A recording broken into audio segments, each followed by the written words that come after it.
Hey, how's it going, YouTube? How y'all doing today? I got this ground as flat as possible. We had a our chance of rain this morning was low. It kind of just started drizzling on us. Maybe we got 1/10 of an inch of rain this morning. And so, last night I was running the cultipacker over the soil when I got home from work. I got it as flat as I could. There were a lot of ridges though. This morning, while it was the ground was just slightly damp, I went over the ridges again with a disc to kind of flatten those ridges out. So imagine I got like a little ridges like this. I try and hit that ridge with a disc to just kind of push the ridges over into the back down flat. See right here, got a ridge right here. I don't know if it's easy to see on camera, but got these little ridges on camera. Got these little ridges like this, and it's about a few inches lower. And so this ground ain't completely flat. I got it I made an attempt to flatten it as well as I can. This ground is still too dry. It's still too dry. 1/10 of an inch of rain, it ain't enough to get the soil wet.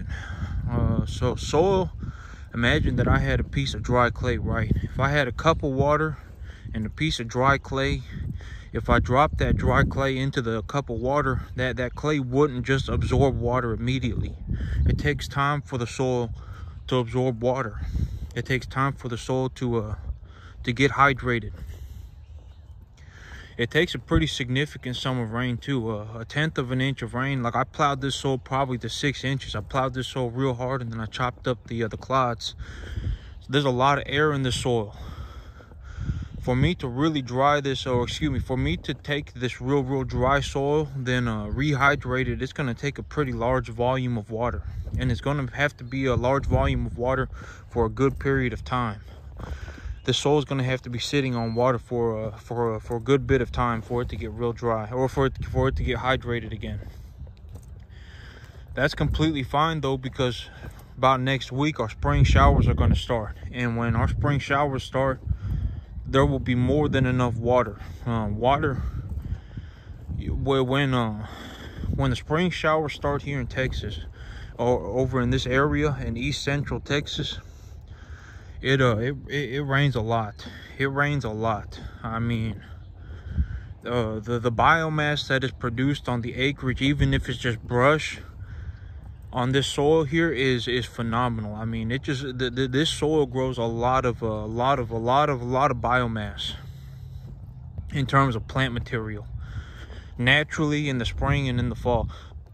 The spring's the best, grows the most. Fall is a second. And then summer and winter, sometimes we get a mild winter, but winter it can be dry.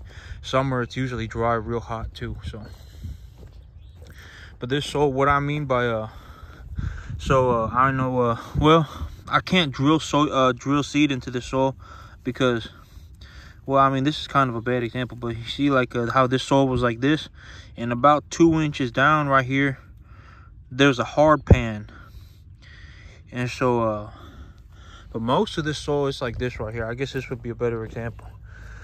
If I go down into the soil, if I just keep going down into the soil, eventually I'll hit this hard pan right here. This soil right here is much harder than this soil sitting on the top. And so this soil, when there's a good rain, when there's a lot of water, what will happen is that the water will go straight through this stuff, and then it'll hit this stuff right here. And when the water hits this stuff, it'll start pooling, and it'll start pooling on top of that hard pan. So that will actually push seed out of the ground. So if that happens, if there's a major rain event while the soil is like this, it will push the seed out of the ground and it'll wash the seed away. So the germination will be kind of iffy. There'll be a spotty germination, and the plants won't come up right. So I need to wait for this soil to be okay. So another major issue with soil like this, drilling seed into soil like this, is if I drill seed into soil like this, what'll happen is that the seed will get a little bit of moisture, and so the germination process of a seed is that I have a seed, and when that seed begins to germinate, when it starts absorbing water and it starts absorbing nutrients, minerals, it'll send out a little root, it's called a radical root, and it'll send out one little root. That seed will send out one little root. If that radical root dries, the seed will die, and the seed will die permanently. And so with soil like this and with current moisture, if I drilled this field with seed, the seed would start absorbing water. It would start sending that little radical root out, and then the soil would dry immediately. It wouldn't dry immediately, but it will dry very quickly. And so when it hits that if it gets to that point where the seed sends out the radical root, and then this soil dries out, that seed will die, and that seed will be gone forever. It won't ever germinate again. And so for me to drill this seed bed with seed, for me to drill this field with seed, I need this soil to be I need this, so when it rains enough, this soil will eventually rehydrate. It will rehydrate slowly, but it will eventually rehydrate. And when it rehydrates, the soil will clump back together. It'll clump back together like this hard pan. I actually drove over this with a tractor, so that's why this soil is so hard right here. But it will clump back together. Well, I mean, I'm trying to get to the hard pan, but it's real hard. But that hard soil underneath, this soil will eventually stick back together. And in most spots like this right here, I've got it.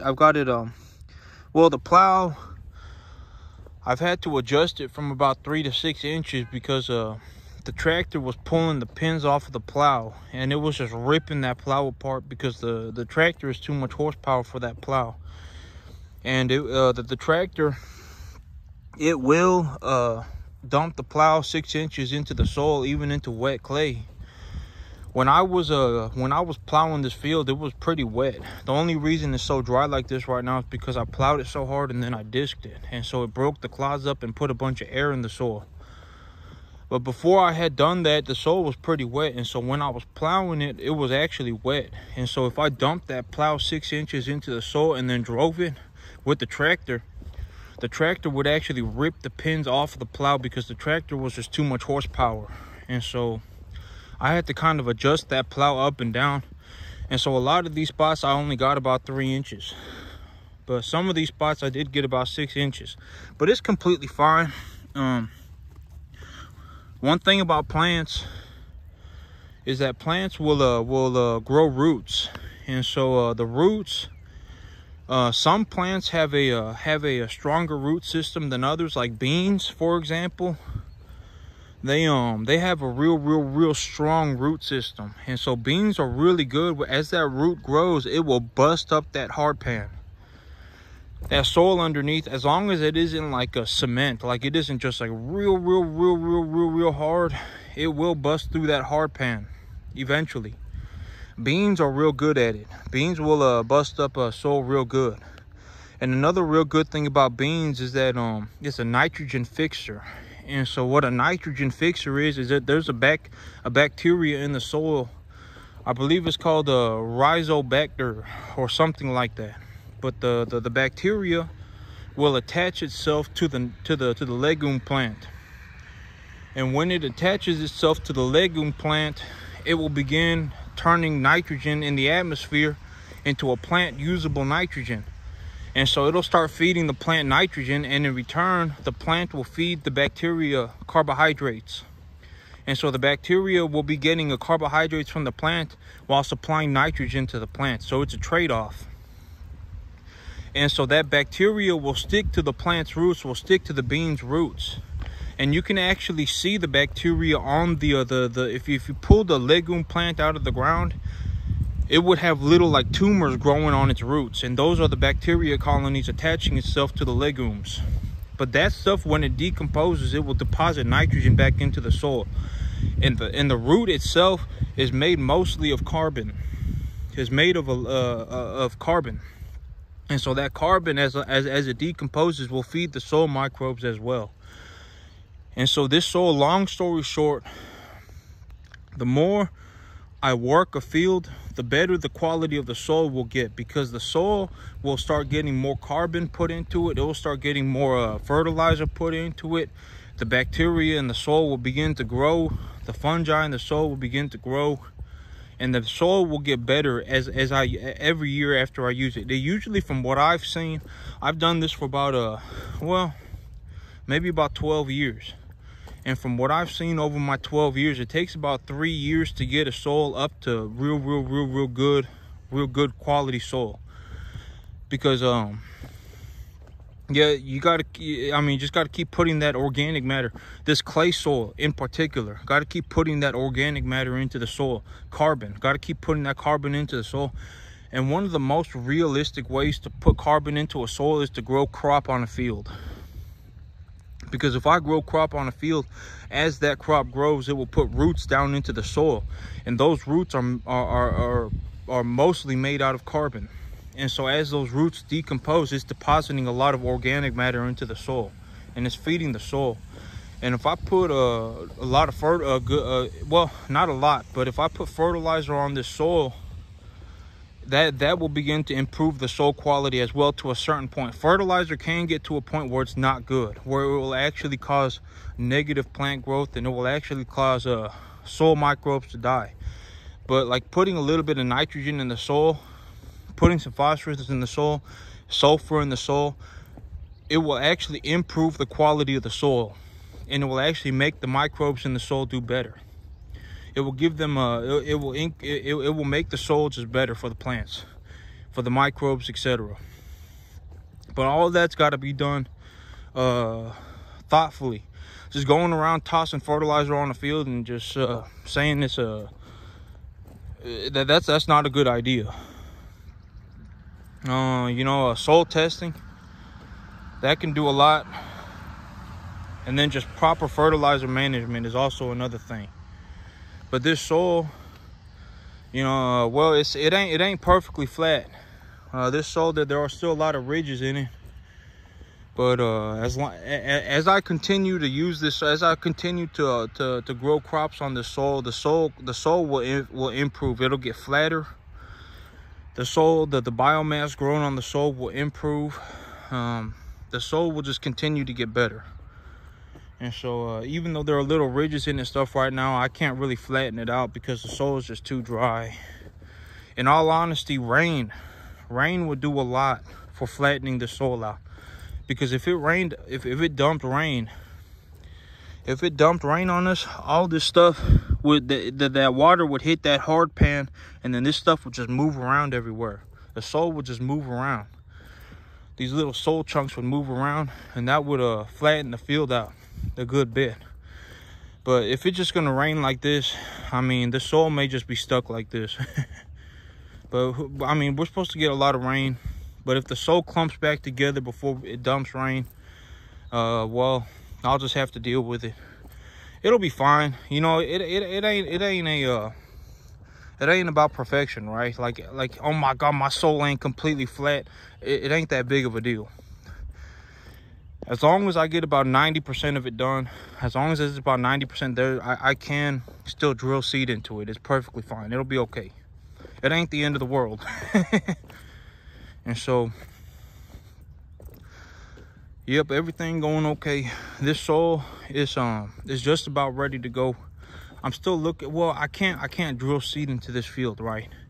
If I was gonna drill seed into this field, I mean, my seeds would die.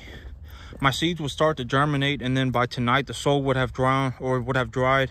By tomorrow morning the soil would have dried. Then all the seeds would die. So, yep. Well, yeah. I'm sure I'll get it done. I just need to keep after it. I just need to stay on top of it. I'm sure I'll get it done. It's just I'm looking for the window of opportunity. I'm just looking for the window of opportunity. I got this field as flat as I could this morning with just a disc and a cultipacker. I'm saving up some money because, well, I mean, if I can save about $500, if I had $500, I could buy myself a big old 10-foot chisel plow. And so I like to buy myself a chisel plow. I like to buy myself a chisel plow with some sweep heads on it. So I want a sweep plow. I don't really want the straight shank chisels, but I want the sweeps. But I mean, if I have to, I found I could buy the frame and then stick the sweeps on it myself. But I really want a sweep plow. A sweep plow would do a whole lot in terms of breaking up these ridges. If I just had a straight a sweep plow, I could break up these ridges real easily. But a real heavy duty 10-foot chisel plow is going to cost me anywhere from $400 to $500. And the chisel plow that I'm looking for, well, all the equipment that I have, I don't buy anything that's made out of angle tubing. Everything that I buy it has to be completely made out of square tubing. Because if it's not made out of square tubing and I start pulling it on the 150 horsepower tractor, the 150 horsepower tractor, it's gonna rip that angle. It's gonna bend the angle bars. I can almost guarantee it. It's gonna bend the angle bars. And so everything that I bought, even before I had this tractor, I only buy implements that are made out of square tubing. I don't like angle tubing, and so I'm keeping my eyes open for opportunity. But that's also the thing, is that if I have a budget of $500, I can legitimately buy whatever I want.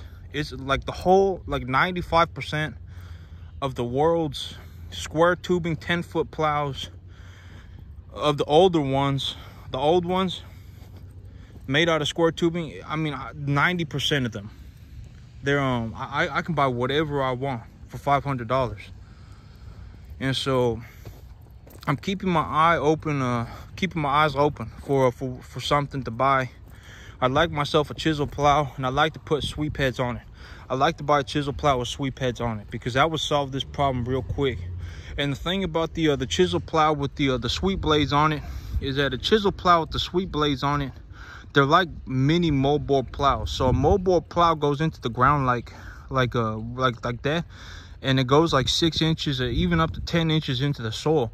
But the chisel plow, I can set it so it only goes about 2-3 inches into the soil, and the chisel is like a little arrowhead. And so as that chisel goes in through the ground and I drive the chisel through the ground, it will just essentially cut the roots off from the bottom of the plant. So imagine, it's difficult to explain, but if I had a sweep plow, a chisel plow with some sweeps on it, and I drove it through this right here, what it would do is it would get right underneath this plant about 3 inches, and it will just rip the soil out from underneath that plant. It wouldn't really do any sort of a heavy plowing. It would just be some light tilling. And so if I did that, well, okay, so if I had one of them chisel plows, I could just lightly, I could cut the plants from the bottom, and then I could reseed my field whenever I wanted to. And also with that chisel plow, I could break up the ridges, because the chisel plow, because it makes that sweeping motion as it goes. I can actually level the field with it a good bit. It'll level the field better than a disc. Well, if I had a hydraulically operated disc, that may be different. But well, I mean, a hydraulically operated disc would be very good for it too. But a hydraulically operated disc, they're going to be thousands of dollars. A used one, like $5 grand, 2, 3, 4, 5 grand. And if I bought one for $2 grand, it would probably be I'd probably need to work on it. And so realistically, I'd have to spend $5,000, and I ain't doing that. And these hydraulically operated discs are real wide, like 10, 15, 20 feet. And so for me right now, it just makes more sense for me to save up money for a chisel plow. Because if I bought a chisel plow that has sweeps on it, I could bust up the ridges. And if I felt like it, like if I got 2-3 cuttings of Sudan grass and I was like, man, I have an opportunity, if I wanted to, I could replant my field with some new grass so I could get an extra cutting or two. I could do that with the sweep plow. And so, you know, if I could get 4 or 5 cuttings of Sudan grass, that would be phenomenal. And also another thing that I'm saving up for is a square baler, because I figured, well, if I had a small square baler, I can get a real good small square baler for about $5 grand. If I got a real good one, it'd be about 10,000. And if I did that, I could just bale small squares if I had to. I could graze the cattle. I could I could do a zero grazing for the cattle. I could feed the cattle the grass that I cut myself. But if I run into a situation where I'm like, man, I really got to get this grass baled up, or it's just gonna not be worth anything because it's starting to push out seed everywhere, and it's just not gonna be worth anything. I need to get it cut. I need to get all of it cut right now. I could cut it and then bale small squares with it, and I could sell those small squares if I felt like it, to make the money back for the baler, or I could just feed the cattle the small squares. It don't really matter. And if I could cut it all at once and bale it up into small squares, I can then take the sweep plow, chop the roots out from underneath the plant, and reseed my field. And so, but all that's going to be money.